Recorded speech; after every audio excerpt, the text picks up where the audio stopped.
আলহামদুলিল্লাহি রব্বিল আলামিন সালাতু ওয়াসসালামু আলা খাতামিন নাবিয়্যিন আম্মা বা'দু ফাআউযু বিল্লাহি মিনাশ শাইতানির রাজীম বিসমিল্লাহির রহমানির রহিম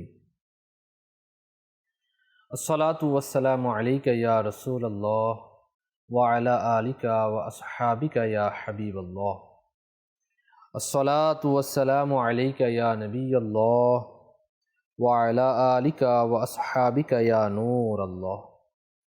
অনুষ্ঠান মুমিনের হাতিয়ার নিয়ে আরও একবার উপস্থিত হয়েছি। যারাই সঙ্গ দিচ্ছেন সকলকে জানাই অনুষ্ঠানে স্বাগত। আমরা এই অনুষ্ঠানে বিগত পর্বগুলোতে দোয়ার উপকারিতা, দোয়া কেন আমরা করব, কখন করব, বিশদ আলোচনা হয়েছে এবং দোয়া কবুলিয়াতের যে সময়গুলো নিয়ে আলোচনা করছি আমরা ধারাবাহিকভাবে। তো এ পর্বে আমরা দোয়া কবুল হওয়ার যে সময়, সেই সময় নিয়ে আমরা কিছু আলোকপাত করার চেষ্টা করব। সঙ্গী থাকুন। আমরা আসলে চলতে ফিরতে বিভিন্ন জায়গায় যাই, আমরা বিভিন্ন কাজ করে থাকি, বিভিন্ন অনুভূতি আমাদের সৃষ্টি হয়, কিন্তু ওই সময়গুলোতে ওই টাইমিংয়ের মধ্যেই আল্লাহ পাকের বিশেষ কিছু ফজিলত আমাদেরকে দান করেছেন এবং তাকে রাজি এবং সন্তুষ্টি করার লক্ষ্যে অনেক কাজ করা যায়। বিশেষ করে দোয়া করার যে বিশেষ টাইম, তাও আমরা এর মধ্যেই পেয়ে থাকি, কিন্তু অজ্ঞতাবশত আমরা হারিয়ে ফেলি। এই সুযোগগুলো আমরা কাজে লাগাতে পারি না। যদি আমরা জানি তাহলে হয়তো এই সুযোগগুলো আমরা কাজে লাগাতে পারবো। তো ইনশাল্লাহ জানবো।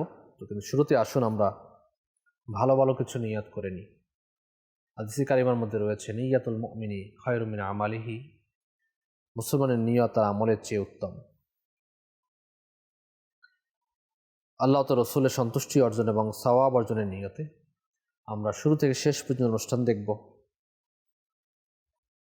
যখনই সাল্লু আলাল হাবিব বলা হবে, তখন যে কোনো একটি দুরূদ শরীফ আমরা পাঠ করব, কেননা দুরূদে পাকের অগণিত ফজিলাত এবং বারাকাত রয়েছে। নবী রহমত শফি উম্মত সাল্লাল্লাহু তাআলা আলাইহি ওয়া আলিহি ওয়াসাল্লাম ইরশাদ করেছেন যে দোয়া আসমান এবং জমিনের মধ্যবর্তী স্থানে ঝুলন্ত অবস্থায় থাকে যতক্ষণ পর্যন্ত আমার প্রতি দুরূদ শরীফ পাঠ করা না হয়। আমরা যে দোয়া করি, এই দোয়ার মধ্যে আল্লাহ রসুল সাল্লাল্লাহু আলাইহি ওয়াসাল্লামের প্রতি দুরূদ শরীফ পাঠ করতে হয়। যখন দুরূদ শরীফ পাঠ করব, সেই দোয়াটা কবুল হবে। আর যদি দুরূদ শরীফ পাঠ করা না হয়, তাহলে এই দোয়া জমিন এবং আসমানের মধ্যবর্তী স্থানে ঝুলন্ত অবস্থায় থাকে। আল্লাহ পাক আমাদেরকে দোয়ার মধ্যে দুরূদ শরীফ পাঠ করা তৌফিক দান করুন। আসুন আমরা দুরূদ শরীফ পাঠ করি। সাল্লু আলাল হাবিব সাল্লাল্লাহু তাআলা আলা মুহাম্মদ সাল্লাল্লাহু তাআলা আলাইহি ওয়া আলিহি ওয়াসাল্লাম। হৃদয় যখন ক্রন্দন করে, এই সময় দোয়া কবুল হয়। নবী করিম সাল্লাল্লাহু তাআলা আলাইহি ওয়া আলিহি ওয়াসাল্লাম ইরশাদ করেন, দাইলামি এবং উবাই ইবনে কাব আল আনসারি রাদিয়াল্লাহু তাআলা আনহু হতে বর্ণিত কানজুল উম্মাল কিতাবুল আযকার প্রথম খণ্ড 48 নম্বর পৃষ্ঠার মধ্যেও বর্ণিত রয়েছে। প্রিয় নবী সাল্লাল্লাহু আলাইহি ওয়াসাল্লাম ইরশাদ করেন, আত্মার ক্রন্দনের সময় তার সুবিধা গ্রহণ করো, কারণ তখন রহমতের সময়। আত্মার ক্রন্দন কি? আপনি দেখবেন যে হয়তো চোখ দিয়ে পানি বের হচ্ছে না, কিন্তু হৃদয়ে রক্তক্ষরণ হচ্ছে, অনেক কষ্ট অনুভূত হচ্ছে। হৃদয় কান্না করছে, কিন্তু হয়তো চোখ দিয়ে কান্না হচ্ছে না, এমন কষ্ট, অনেক কষ্ট হচ্ছে। তো এখানে হৃদয় যখন ক্রন্দন করে, যখন কলব, আপনার দিল যখন আপনার ক্রন্দন করে, ওই সময়টাতে আল্লাহ পাকের নিকট আপনি বিশেষভাবে হাজিরি দিন, আপনি বিশেষভাবে দোয়া করুন। ইনশাআল্লাহ তাআলা ওই সময় রহমতের সময় বলা হয়েছে, সেই সময় আল্লাহ পাকের নিকট দোয়া কবুল হয়। আমরা শুরু পর্বগুলোতে বলেছি যে আমরা যখন দোয়া করব, এই দোয়া জায়েজ দোয়া হতে হবে। নাজায়েজ কোনো দোয়া হওয়া যাবে না, কোনো গুনাহের দোয়া হওয়া যাবে না। যেই দোয়াগুলো জায়েজ সেই দোয়া করতে হবে। আরেকটি অবস্থা হচ্ছে সূর্য যখন পশ্চিম আকাশে হেলে পড়তে থাকে তখন আপনার দোয়া কবুল হয়। ইবনে মাজা আস-সুনান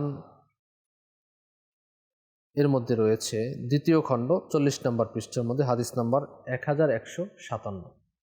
সূর্য যখন পশ্চিম আকাশে হেলে তখন আকাশের দরজা খোলা হয়, আল্লাহ পাক তখন দোয়া কবুল করে থাকেন। একইভাবে অন্য হাদিসে পাকের মধ্যে বলা হয়েছে হিলিয়াতুল আউলিয়ার কিতাবের মধ্যে 7ম খণ্ড 267 নম্বর পৃষ্ঠার মধ্যে যে ছায়া যখন দিক পরিবর্তন করে ও বায়ু বইতে থাকে তখন আল্লাহর কাছে নিজের আরজি পেশ করো। তো এই সময় আল্লাহ পাকের নিকট দোয়া কবুল হয়ে থাকে। বাতাস হচ্ছে, ছায়া পরিবর্তন হচ্ছে, তখন দোয়া করলে সেই দোয়া কবুল হয়। রাতে ঘুম হতে জাগ্রত হওয়ার পর যে দোয়া করা হয় সেই দোয়া কবুল হয়। ইমাম বুখারী, আবু দাউদ, তিরমিজি, নাসাই এবং ইবনে মাজাহ শরীফের মধ্যে এই হাদিসে পাক বর্ণনা করা হয়েছে। নবী করিম রউফুর রহিম সাল্লাল্লাহু আলাইহি ওয়াসাল্লাম বলেছেন, রাতে ঘুম হতে জাগ্রত হয়ে এই দোয়া পড়বে, লা ইলাহা ইল্লাল্লাহু ওয়াহদাহু লা শারীকা লাহু লাহুল মুলকু ওয়া লাহুল হামদু ওয়া হুয়া আলা কুল্লি শাইইন কাদির, আলহামদুলিল্লাহি ওয়া সুবহানাল্লাহি ওয়া লা ইলাহা ইল্লাল্লাহু আল্লাহু আকবার, লা হাওলা ওয়া লা কুওয়াতা ইল্লা বিল্লাহ। এরপর বলবে আল্লাহুম্মা গফিরলি। অথবা রাসূল পাক সাল্লাল্লাহু আলাইহি সাল্লাম বলেছেন, যে কোনো দোয়া করবে তোমাদের দোয়া কবুল হবে, এবং তোমরা যদি ওযু করে 2 রাকাত নামাজ আদায় করো তাহলে তা কবুল হবে। সুবহানাল্লাহ। তাহলে ঘুম থেকে জাগ্রত হয়ে আমরা যদি পারি এই দোয়া পাঠ করব, আর নয়তো আমরা যে কোনো দোয়া করব। রাসূল পাক সাল্লাল্লাহু আলাইহি সাল্লামের ফরমান মোতাবেক এই দোয়া কবুল হবে ইনশাআল্লাহ তাআলা। আমরা অনেকেই আসলে করি না, জাগ্রত হওয়ার তো এখন সময় নেই, দীর্ঘ রাত পর্যন্ত সজাগ থেকে তারপরে ঘুম, অনেকের তো ফজরের নামাজ কাজা হয়ে যায়। আল্লাহর পানা। দোয়া কখন করবে? সূরা ইখলাস পাঠ করার পরে দোয়া কবুল হয়। রাইসুল মুতাকাল্লিমিন আল্লামা নকি আলী খান রহমতুল্লাহ তাআলা আলাইহি প্রায় 37টি সময়ের কথা উল্লেখ করেছেন, এবং ইমাম আহমদ রাজা খান রহমতুল্লাহ তাআলা আলাইহি আরও 9টি সময়ের কথা উল্লেখ করেছেন। তার মধ্যে হচ্ছে রজবের চাঁদ দেখা গেলে দোয়া কবুল হয়, শবে বরাত এর রাত, 14 শাবান দিবাগত রাত যেটা, এখানেও দোয়া কবুল হয়। ঈদ উল ফিতরের রাতে দোয়া কবুল হয়, লাইলাতুল জায়জা বলা হয়েছে, এবং ঈদ উল আজহার রাতেও দোয়া কবুল হয়। ইমাম ইবনে আসাকির রহমতুল্লাহ তাআলা আলাইহি সাইয়্যিদুনা আবু উমামা রাদিয়াল্লাহু তাআলা আনহু এর বরাত দিয়ে বর্ণনা করেন যে নবী পাক সাল্লাল্লাহু তাআলা আলাইহি ওয়া আলিহি ওয়াসাল্লাম ইরশাদ করেন, 5টি রাত এমন রয়েছে যাতে তোমাদের দোয়া ফেরত দেয়া হবে না। রজবের প্রথম রাত, বরাতের রাত, শবে বরাত যাকে বলা হয়, জুমাতুল মুবারাকার রাত অর্থাৎ বৃহস্পতিবার দিবাগত রাতকে জুমার রাত বলা হয়, ঈদ উল ফিতরের রাত এবং ঈদ উল আজহার রাত, কোরবানির ঈদের রাতে দোয়া কবুল হয়ে থাকে। এই সময়গুলো আমরা দেখা যায় অধিকাংশ মানুষই আমরা আসলে বেপরোয়াভাবে কাটিয়ে দিই। রজবের চাঁদ দেখা গেলে আমাদের কাদের হুঁশ থাকে? রজবের চাঁদ, আজকে রজবের চাঁদ, চাঁদ দেখে দোয়া করা। সবে বরাতের মধ্যে আমরা অনেকেই দোয়া করি, মসজিদে যাই, কিন্তু ওইভাবে আমরা কয়েকজনে দোয়া করে থাকি। অধিকাংশ মানুষ দেখা যায় ঘোরাফেরার মধ্যে ব্যস্ত থাকে, হ্যাঁ, এদিকে যায় সেদিকে যায়, কিন্তু মূল কাজের মধ্যে আমরা অনেকেই থাকি না। তো ঈদ উল ফিতরের রাত, চাঁদ রাত যাকে লাইলাতুল জায়জা বলা হয়েছে, সে রাতে দোয়া কে করবে? মার্কেটিং করবে না দোয়া করবে? তো এই রাত তো লাইলাতুল জায়জা বলা হয়েছে, পুরস্কার প্রাপ্তির রাত, দোয়া কবুলের রাত বলা হয়েছে, কিন্তু অথচ এই রাতকে আমরা অবহেলাতে কাটিয়ে দিই। ঈদুল আজহার রাত, এই রাতেও আমরা ওইভাবে বাস উদাসীনতার মধ্যে কাটিয়ে দিই। কিন্তু এই 5 যে রাত বলা হয় খাস রাত, এই রাতে আল্লাহ পাক বান্দার দোয়াকে কবুল করেন। আপনি যেই দোয়া করবেন সেই দোয়া আল্লাহ পাক কবুল করবেন। আল্লাহ পাক আমাদেরকে নসিব করুন।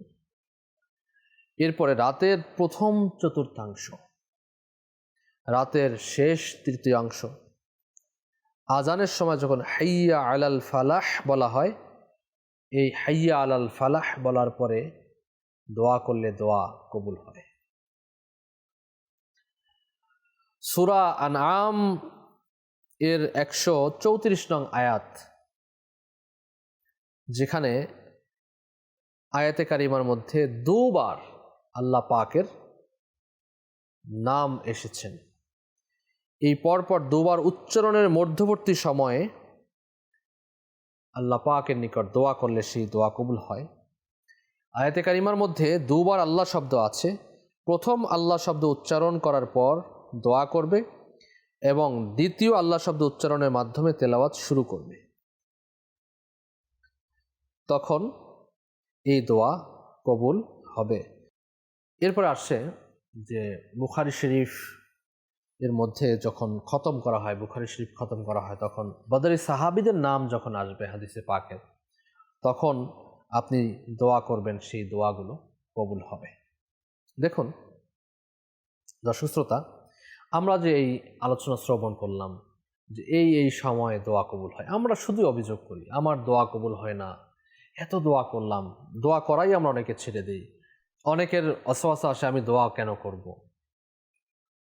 তো দোয়াতে হাত কেন উঠাতে হবে, অথচ দোয়ার মধ্যে আদবও রয়েছে হাত উঠানো, চেহারা বরাবর, সিনা বরাবর।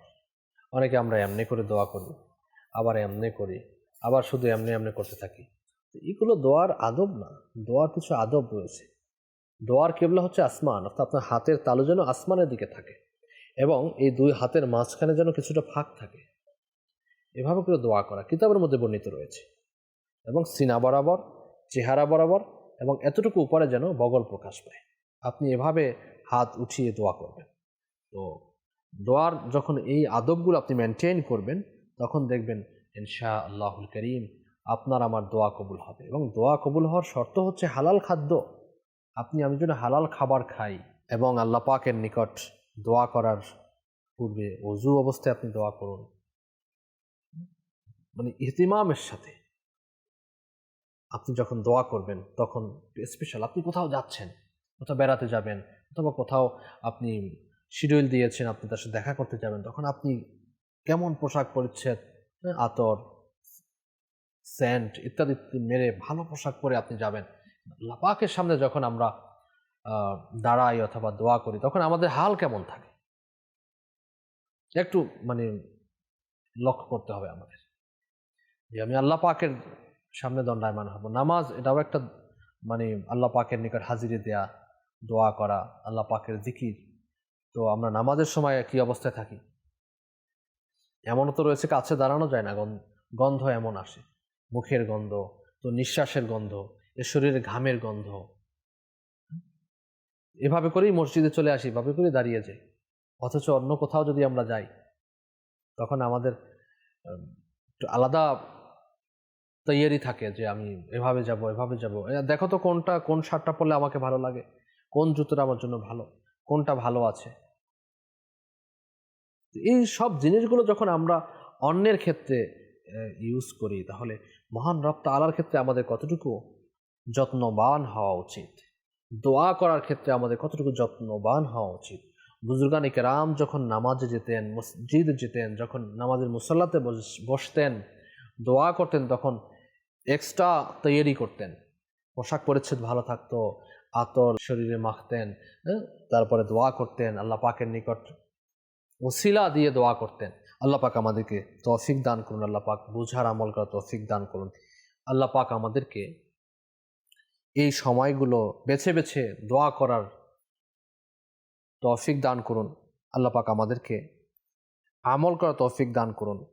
আমরা আজকের জানলাম দোয়া করার সময়গুলো ইনশা আল্লাহুল করিম আগামী পর্বে আমরা এই দোয়া কবুলের স্থান নিয়ে আমরা ইনশা আল্লাহ তাআলা আলোচনা করব। তখন সাথেই থাকুন এবং দেখতে থাকুন মাদানী চ্যানেল বাংলা। সাল্লু আলাল হাবিব সাল্লাল্লাহু তাআলা আলা মুহাম্মদ সাল্লাল্লাহু আলাইহি ওয়া আলিহি ওয়াসাল্লাম।